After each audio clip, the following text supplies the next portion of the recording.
Let's take some time and talk about massive change. You talked about it a little bit. But when I look around, I find that there is a need for massive change everywhere. Yes. In transportation, there is no need to have 4,000-pound car to move 200-pound body. In education, there is no need to spend 4 years to get a degree.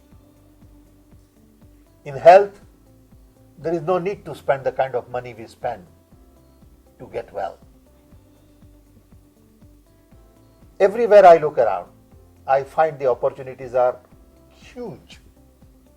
So let's talk a little bit about massive change, and then maybe we can take few areas like education, health, agriculture, and maybe urbanization, or even transportation, and spend a couple of minutes on each of these. Sure. And see how we bring in design into massive change. I think the reason we're frustrated by the change that we feel is needed not happening fast enough is because we sense that there's a new world and a new sense of capabilities and new possibilities, but we're still doing things by looking at the past. Yes. We're still racing forward while we're looking backwards. Mm-hmm. And it takes a while for that to change.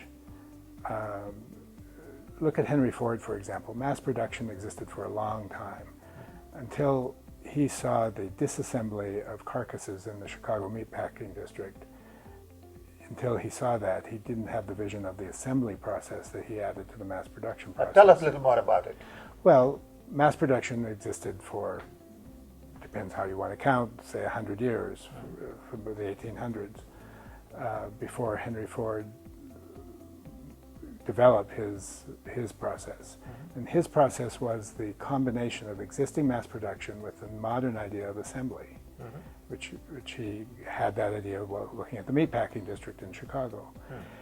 But the real innovation... What did he see at the meatpacking industry? What he saw was that the workers stood still and the carcasses came to them and were disassembled. So he said, well, why not have the workers stand still at stations and have the automobile parts come to them and they can assemble the cars.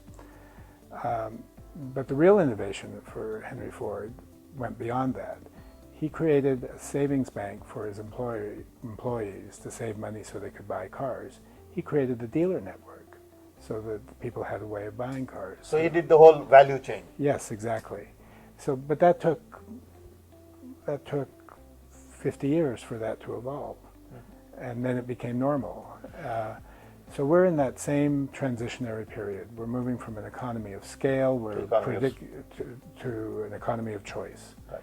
And economy of scale was about predicting the outcome. Economy of choice is about responding to people and helping them create their outcome. For example, the big shift in design is going to be away from designing the finished object, the finished product, service, message, and instead designing platforms where the consumers and users are going to do the final crafting of their own things. Good point, very good point. And that we see that beginning to happen now, especially in information.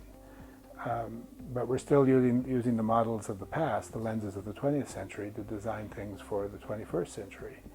And what we need are examples, and we need the design field to formalize its knowledge so it can become more useful to the executives who are right now looking backwards instead of forwards. So you don't think massive change is going to happen as fast as you and I would like? I think massive change has started, and we're beginning to see the glimmers of it. It doesn't happen very quickly, and yes, I'm quite optimistic about how it can make the world better, and I wish it would happen faster than it is.